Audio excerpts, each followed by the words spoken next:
Que meio de cultura não pode faltar no laboratório de microbiologia? Não teve nenhum dia que eu não entrasse no meu direct e não tivesse uma pergunta relacionada a... Eu posso usar H-sangue para fazer cultura de ponta de catéter. Eu posso usar Dermaconk para coprocultura. Eu posso usar cromogênico para urina. Eu posso identificar a bactéria a partir do cromogênico e já liberar direto. Que meio de cultura não pode faltar no laboratório de microbiologia? E foi por isso que eu resolvi trazer esse vídeo aqui hoje para vocês. Nesse exato momento eu tô em Manaus, inclusive, para quem é antigo aqui do canal, lá em 2017 eu fiz um vlog num congresso de micologia que teve aqui em Manaus e eu fiquei exatamente nesse mesmo quarto de hotel. Olha só que coincidência, faz quase quantos anos?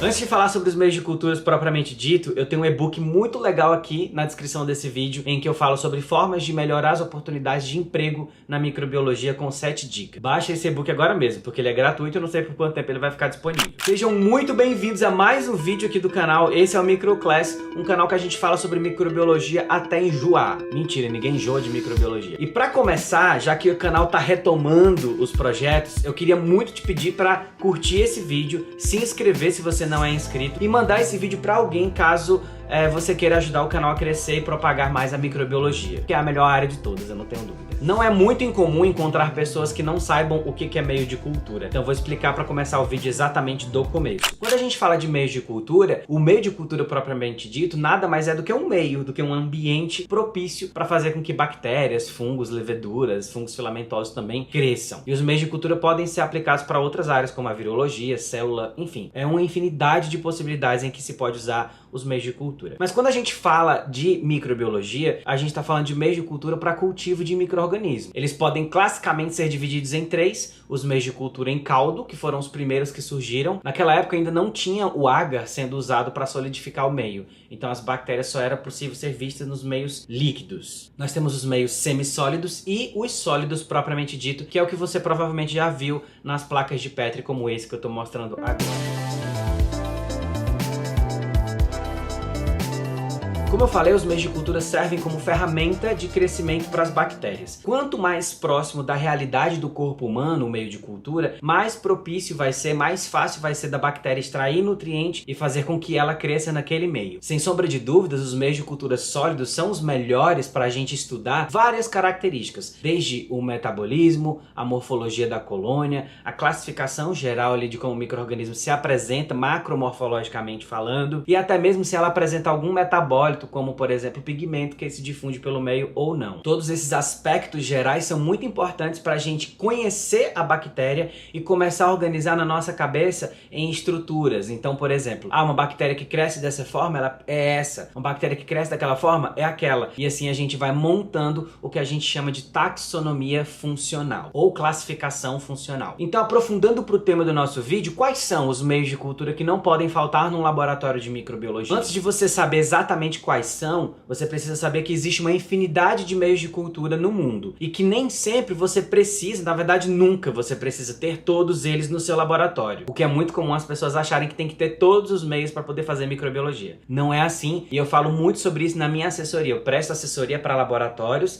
e para profissionais em microbiologia. E eu sempre falo, gente, menos é mais. Eu falo que menos é mais porque às vezes você tem muitas ferramentas, mas você não sabe usar. Então acaba se atrapalhando mais do que ajudando. Na minha opinião, quando você conhece a química que está envolvida por trás do meio de cultura, conhece sobre os principais patógenos encontrados na sua rotina e entende do metabolismo microbiano, você não precisa de muitos meios de cultura para chegar na identificação de uma bactéria. E uma outra coisa que é muito comum é as pessoas acharem que precisa identificar até nível de espécie. Não, muitas vezes identificar até o gênero ou até mesmo a ordem, a classificação família inicial já está de bom tamanho. Quando a gente fala de antibiótico terapia, os antibióticos eles foram feitos para grandes grupos de bactéria. Por exemplo, existe um grupo de antibióticos que podem ser usados para o tratamento das enterobactérias. E para quem não sabe, as enterobactérias é uma ordem, né, com várias famílias de bactérias ali dentro. Só que se você parar para prestar atenção, só em saber que aquilo é uma enterobactéria já é muito legal. É claro que é importante identificar o gênero, a espécie, ok, eu sei disso. Só que muitas vezes você está diante de uma enterobactéria não muito frequente, incomum.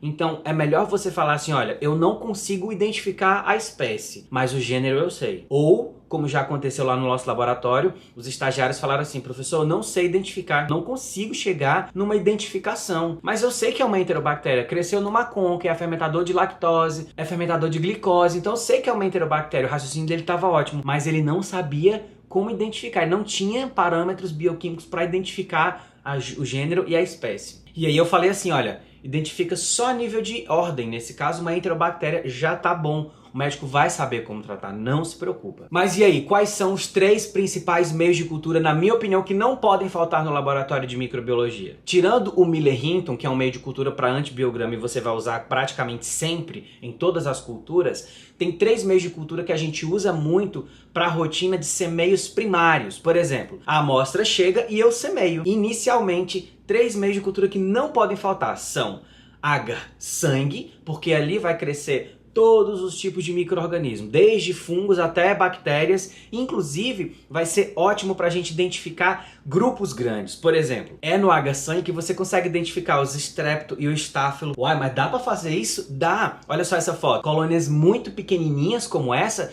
são colônias sem sombra de dúvidas de streptococcus. Já colônias maiores, meio branco porcelana como essa que você está vendo agora, são clássicas de estafilococcus. É óbvio que você vai fazer a prova da catalase para identificar, para diferenciar esses 2 grandes grupos. Mas olhar para a colônia é fundamental. Outra prova muito legal no agar-sangue é a prova da hemólise. O padrão hemolítico no agar-sangue é sensacional para a gente também identificar os estafilococcus coagulase positiva, né? Os beta-hemolíticos, como Staphylococcus aureus e outros, claro. E os streptococcus também, beta e alfa-hemolíticos. O próximo meio de cultura que não pode faltar no laboratório de micro, obviamente, é o agar McConkey. Quando o McConkey, que foi o cara que criou esse meio, propôs utilizar esse meio de cultura, essa formulação, ele queria isolar as enterobactérias, e é por isso que ele foi feito para enterobactérias. No agar McConkey tem muitas coisas que inibem o crescimento dos gram-positivos. Por exemplo, Saigibili. Então o gram-positivo não está ali, e é por esse motivo que é muito mais comum em enterobactérias, bacilo gram-negativos não fermentadores, na microbiota intestinal. Olha a química do meio de cultura ajudando a gente a desvendar um pouco do nosso microbioma. Então, o agar McConkey vai crescer enterobactéria. Mas, Marcelo, não vai crescer nenhuma outra?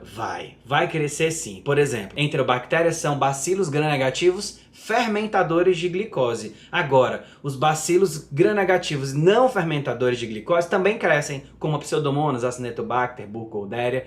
Todos eles também crescem, mas o McConkey é incrível porque ele tem lactose. E isso faz a gente iniciar o processo de identificação taxonômica, classificação funcional dos principais grupos de enterobactérias. Pela característica das colônias a gente vê quem é não fermentador e fermentador. Pela característica da colônia a gente vê, por exemplo, as principais características que diferenciam esses grandes grupos. Por exemplo, as colônias que são pigmentadoras, como essa que você está vendo, que é uma serrácea. As colônias que não difundem o pigmento pelo meio, mas que mostra a coloração na colônia. A própria fermentação da lactose, como essa Klebsiella. O esverdeado da Pseudomonas, que é um bacilo gram-negativo não fermentador. Então esse, com certeza, é um meio de cultura que não pode faltar mesmo. E por fim, se você tem um laboratório de microbiologia de pequeno, de médio, de grande porte, não pode faltar um meio cromogênico, em especial cromogênico para urina. Isso porque a urocultura é o exame mais comum, mais solicitado na rotina da micro. E se você faz muita urocultura, nada mais do que um ótimo meio cromogênico para te ajudar a classificar inicialmente as principais bactérias encontradas nas infecções do trato urinário. Todas essas dicas e essas imagens que vocês viram saíram do meu curso de microbiologia clínica, que inclusive estão com inscrições abertas. E quem está assistindo os vídeos aqui do canal tem cupom